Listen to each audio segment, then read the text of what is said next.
അടിയന്തര പ്രമേയത്തിന് അനുമതി നിഷേധിച്ചതിന് തൊട്ടുപിന്നാലെ ബി.ജെ.പി. അംഗത്തെ പ്രസംഗിക്കാൻ അനുവദിച്ചതിൽ പ്രതിഷേധവുമായി പ്രതിപക്ഷം. സഭാ നടപടികളുടെ ചട്ടത്തിന് വിരുദ്ധമാണെന്ന് പ്രതിപക്ഷം ആരോപിച്ചു.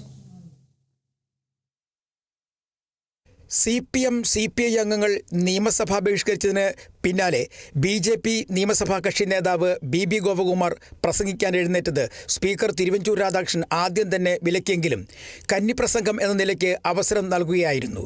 കേന്ദ്രം ഒരു വിവേചനവും കാണിക്കുന്നില്ല എന്ന ബഹുമാനായ മുഖ്യമന്ത്രിയുടെയും പ്രതിപക്ഷ നേതാവിന്റെയും വാക്കുകളിൽ നിന്ന് വ്യക്തമാണ്. ഒരു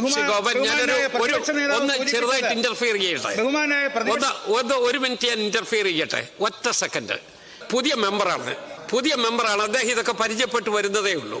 അതുകൊണ്ട് അദ്ദേഹം തുടങ്ങിയ ഒരു പ്രസംഗത്തിന്റെ ഞാൻ ഇടയ്ക്ക് വെച്ച് നിർത്തിയെന്ന ഒരു ആക്ഷേപം വരാതിരിക്കാൻ വേണ്ടി നമ്മൾ അതൊരു എക്സെപ്ഷണൽ കേസായിട്ട് ശ്രീ ഗോപൻ അത് പറഞ്ഞ് അവസാനിപ്പിക്കാൻ.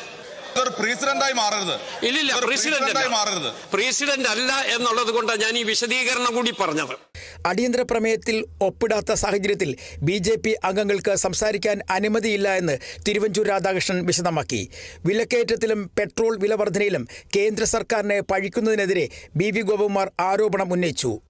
അമേരിക്കൻ ബസിനെ കണ്ടാൽ പേടിക്കുന്നതാണ് ബഹുമാനപ്പെട്ട പ്രധാനമന്ത്രി എന്ന്. നമുക്ക് വേറെ വിഷയങ്ങൾ വരും. വാക്ക് ഇഡിയെ കണ്ടാൽ പേടിക്കുന്ന പ്രതിപക്ഷ നേതാവല്ല, ട്രംപിന്റെ മുന്നിലല്ല, ഏത് ലോകരാഷ്ട്ര തലവന്റെ മുന്നിലും ഭാരതത്തിന്റെ നിലപാട് പറയാൻ കരുത്തുള്ള പ്രധാനമന്ത്രിയാണ് ഭാരതത്തിന് ഉള്ളത്.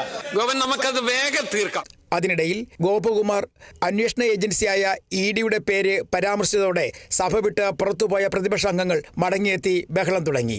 സ്പീക്കറുടെ നടപടിയെ പ്രതിപക്ഷം ചോദ്യം ചെയ്തു. സഭാ നടപടികൾക്ക് വിരുദ്ധമാണെന്നും അവർ പറഞ്ഞു. എന്നാൽ കന്നിപ്രസംഗം ആയതുകൊണ്ടാണ് അവസരം നൽകിയെന്ന് തിരുവഞ്ചൂർ രാധാകൃഷ്ണൻ സഭയെ അറിയിച്ചു. സഭാ നടപടികൾ വീണ്ടും തുടങ്ങിയതിന് തൊട്ടു പിന്നാലെ ബി.ജെ.പി. അംഗം വി മുരളീധരൻ സഭാ നടപടികളിലെ ചട്ടം ചൂണ്ടിക്കാണിച്ച് സംസാരിക്കാൻ ശ്രമിച്ചെങ്കിലും സ്പീക്കർ വിലക്കി. News desk, Kerala vision news.